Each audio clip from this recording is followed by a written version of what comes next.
अस्सलाम वालेकुम। मैं होम्योपैथिक डॉक्टर हलीमा शाहिद आपसे मुखातिब हूँ हेल्थ पॉइंट पे। और आज हम जिस टॉपिक को लेकर आए हैं, ये इससे पहले भी बहुत दफ़ा बहुत सारे डॉक्टर्स ने इसके ऊपर डिबेट की भी है। बहुत सारे डॉक्टर्स जो हैं, बहुत काबिल डॉक्टर जो हैं, इस पे बात कर चुके हैं। तो आज मुझे दोबारा मौका मिला कि मैं इस टॉपिक पे बात करूँ। ये है कॉन्ट्रासेप्टिव या माने हमल मेडिसिन क्या हैं। सबसे पहले तो मैं आपसे एक बात कहूँगी कि मेरी कोशिश है कि हम ये जो यूट्यूब पे हमारा ये चैनल चलता है या हाँ आप लोग देखते हैं, इसके अंदर हम ज़ुबान ऐसी इस्तेमाल करें जो आम फहम हो, जो आप हमारे हर घर के अंदर समझी जा सकती हो। क्योंकि अगर हम बोलते हैं किसी किस्म की टर्म्स वगैरह बोलते हैं तो पॉसिबल है कि वो बहुत सारे लोगों को समझ ना आती हो। तो हम कोशिश करें कि वो ज़बान बोलें जो हर घर, हर गाँव, हर शहर और हर जगह पे उस चीज़ को वो समझ सकते हो। कॉन्ट्रासेप्टिव या माने हमल या फैमिली प्लानिंग, ये 3 वर्ड्स जो हैं इसके लिए इस्तेमाल होते हैं। इसके अंदर एक और बात कहूँगी कि हमारे ज़माने में, जब हमारा ज़माना था, जब हम यंग थे, तो उस टाइम फैमिली प्लानिंग का मतलब होता था कि 2 बच्चों के दरमियान में वक्फे को फैमिली प्लानिंग कहा जाता था। लेकिन 20-25 साल के बाद हम देख रहे हैं कि अब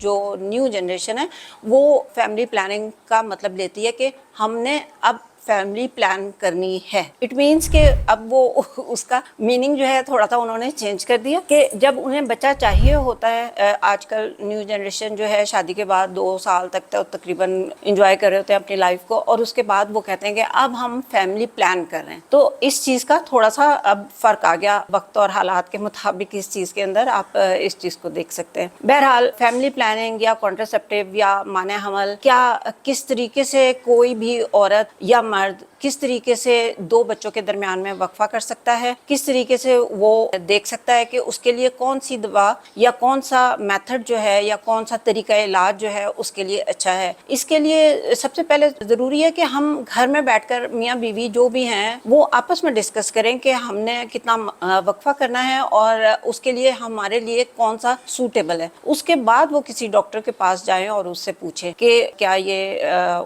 उनके लिए अच्छा है। क्योंकि अगर कोई किसी के बच्चे की अभी पैदाइश हुई है तो पहले 6 महीने तक वो किसी किस्म की कॉन्ट्रासेप्टिव मेडिसिन नहीं ले सकती, क्योंकि वो बच्चे को दूध पिला रही होती है। तो 6 महीने से पहले पिल्स जो है लेना या किसी किस्म की गोलियां लेना, ये वो औरत जो है वो नहीं कर सकती। तो फिर सबसे पहले तो हमने देखना है कि मरीज की सेहत या खातून की सेहत को हमने सबसे पहले एनालाइज करना है। बल्कि वो खुद करे, सबसे पहले अपने घर में एनालाइज करे कि उसको क्या चीज़ बेहतर सूट करती है और वो उसको कौन सा तरीका चाहिए। दूसरे नंबर पे हम ये देखेंगे कि कॉन्ट्रासेप्टिव कब तक के लिए चाहिए, यानी कि 2 बच्चों के दरमियान उन्हें वक्फा कब तक चाहिए। अगर तो वो चाहते हैं कि जल्दी जल्दी 2-3 बच्चे प्लान करके और फिर उसके बाद वो अपनी, अगर वो जॉब करती हैं खातून और वो चाह रही हैं कि मैं 2-3 बच्चे जो भी हमने प्लान किए हुए हैं वो हम जल्दी जल्दी पैदा करके उनको बड़ा करके और फिर हम अपनी प्रैक्टिकल लाइफ के अंदर दोबारा आ जाएं, तो वो उनके लिए फिर बहुत लंबे अरसे वाला वो मेथड यूज़ ना करें और फिर वो डॉक्टर से बात करें ताकि कोई उनको ऐसा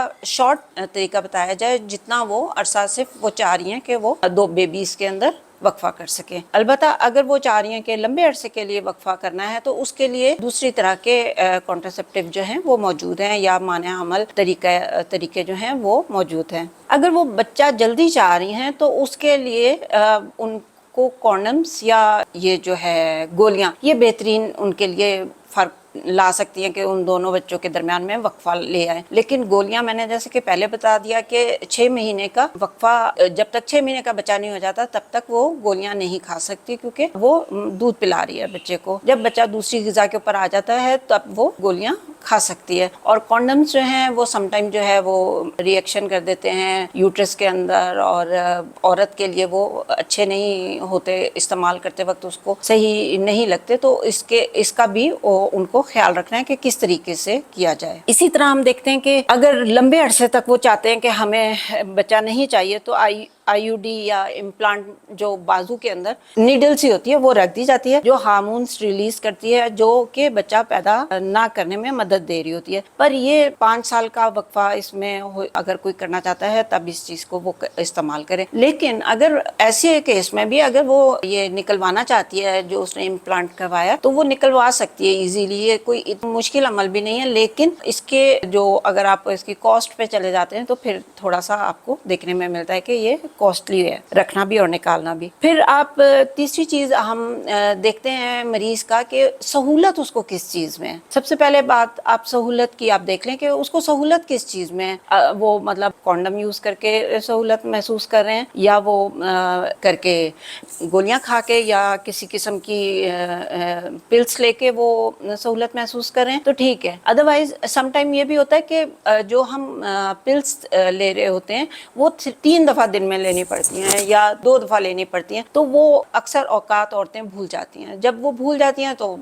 ऐसे में उनके साथ फिर दूसरे बच्चे का जो है वो आने का अंदेशा हो जाता है, तो फिर वो गलत हो जाता है कि वो चाह रही थी वक्फा और नहीं कर सकी। तो जो मेडिसिन दिन में सिर्फ एक दफ़ा एक गोली लेनी है उसको वो तरजीह दें अगर उन्होंने थोड़े टाइम के लिए वक्फा करना है। तो उसमें यह है कि रात का टाइम रख लिया जाए ताकि आसानी से याद रहे कि जब बाकी दवाइयाँ कोई लेती हों, कोई वाइटामिन्स लेती हों या कोई और चीज़ लेती हों, तो उसके साथ ही वो याद कर लें या कैलेंडर पे मार्क कर लें कि मैंने आज की मेडिसिन ले ली है। इसमें फिर तीसरी चीज़ हम ये भी देखते हैं कि ज़ाती तरजीहात क्या हैं, उस कपल की ज़ाती तरजीहात क्या हैं, क्योंकि बहुत सारे मर्द हजरात जो हैं वो कॉन्डम यूज़ करना नहीं चाहते और उस वजह से उनके घर में सम टाइम झगड़े भी चल रहे होते हैं। तो ऐसी सूरत में वो सबसे पहले हम ये कहते हैं कि आप आपस में बैठकर डिस्कस करें कि आप लोगों ने क्या तरीका अपनाना है, उसके बाद उस चीज़ के ऊपर अमल पैरा हो। गोलियां जो हैं, गोलियां खाना, इम्प्लांट करवाना, IUD करवाना, ये जितनी भी चीज़ें हैं सारी की सारी खवातीन के साथ हो रही हैं। इसमें मेल के साथ कुछ भी ऐसा उसको नहीं करना पड़ा सिवाय कॉन्डम यूज़ करने के या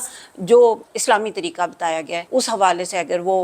वक्फा करना चाहते हैं तो वो इस्लामी तरीके से मर्द पे डिपेंड करता है। हमारे मुल्क की जो सबसे बुरी तरीन बात यह है कि हम सारा कुछ औरतों के ऊपर रखना चाहते हैं। हम चाहते हैं कि हम मर्द हजरात हमारे चाहते हैं कि हमें कुछ भी ना करना पड़े, जो तकलीफ है जो कुछ है वो सब औरतें अपने ऊपर भुगत लें। और अगर ऐसे में दूसरा बच्चा भी कंसीव कर लेती है तो भी उन्हें कोई फर्क नहीं पड़ता, क्योंकि वो कहते हैं कि चलो ये पैदा कर ही ले तो अच्छा है। तो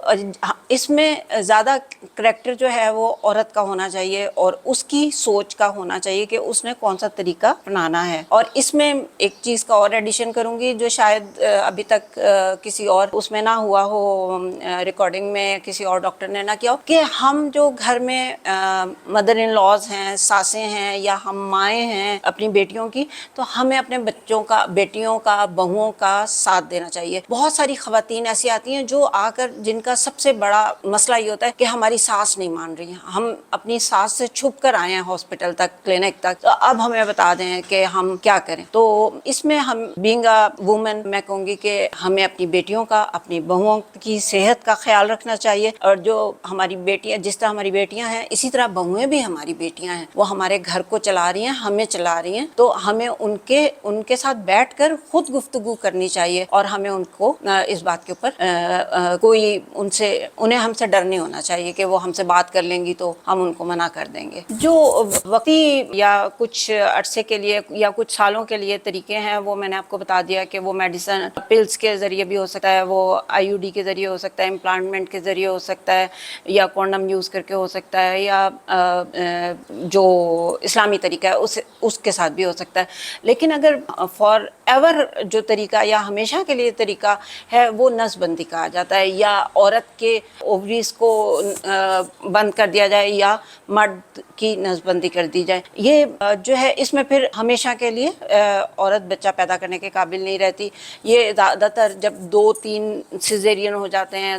बच्चे पूरे हो जाते हैं, तो तब अक्सर डॉक्टर्स खुद भी कह देती हैं, पूछ लेती हैं कि अब हम ऑपरेट करने लगे हैं तो क्या हम इनका वो कर दें, बच्चे बंद कर दें, ओवरीज को स्टिच लगा दें ताकि आइंदा आपके औलाद ना हो। या कोई मर्द भी बहुत अच्छे होते हैं जो अपनी नसबंदी करवा लेते हैं। लेकिन ये वो तरीका है जिसको शायद बहुत सारे लोग अच्छा समझते हो, लेकिन मेरे ख्याल के मुताबिक सम टाइम ऐसा भी होता है कि बहुत अरसे के बाद अल्लाह ना करे ज़रूरत भी पड़ सकती है कि आपका फिर दिल कर रहा हो कि आपके बेबी हो, या किसी वजह से, किसी हादसे की वजह से आप अपने बच्चे को खो चुके हों, या किसी औरत की दूसरी शादी हो रही हो। बहुत सारी ट्रेजिडीज़ हमारे साथ होती हैं हमारी ज़िंदगी में, तो उसमें फिर अगर वो पक्के वाला काम करवा کروا لیا ہوتا ہے تو پھر وہ وہاں پر آ کر تھوڑے سے اچھے اثرات بھی نظر نہیں آتے، دیکھنے میں آتے ہیں۔ تو میرا اپنا ذاتی خیال ہے کہ یہ پکے والا کام جو ہے، چاہے وہ نس بندی مرد کی ہے چاہے وہ عورت کی ہے، یہ نہیں کروانی چاہیے۔ باقی آپ لوگوں کے اوپر ڈپینڈ کرتا ہے کہ آپ لوگ کیا کرنا چاہتے ہیں۔ کسی بھی قسم کا اگر ہم ہارمونل وہ لے رہے ہیں، چاہے امپلانٹ کے ذریعے ہم ہارمونز لے رہے ہیں یا ہم پلز کے ذریعے ہارمونز لے رہے ہیں یا ہم آئی یو ڈی کے ذریعے ہارمونز لے رہے ہیں، تو اس سے پھر عورتوں کے اندر موٹاپا جو ہے وہ دیکھنے میں آتا ہے۔ تو سب سے پہلے جب بھی آپ کے پاس ایز اے ڈاکٹر میں بات کر رہی ہوں کہ اگر آپ کے پاس کوئی پیشنٹ آتی ہے اور آپ کو بتاتی ہے کہ وہ 2 بچوں کے درمیان میں وقفہ کرنا چاہ رہی ہے، تو اس کو ساری حقیقت بتائیں کہ ان دوائیوں سے کیا اثرات ہو سکتے ہیں۔ جب بھی ہم کوئی ہارمونز لیتے ہیں، ایکسٹرا ہارمونز لیتے ہیں، تو اس سے موٹاپا بھی آتا ہے اور اس کے ساتھ جو ہے یادداشت کی کمی اور چڑچڑاپن، یہ ساری چیزیں بھی دیکھنے میں آ رہی ہوتی ہیں۔ اس کے ساتھ ہی جو ہے پیریڈز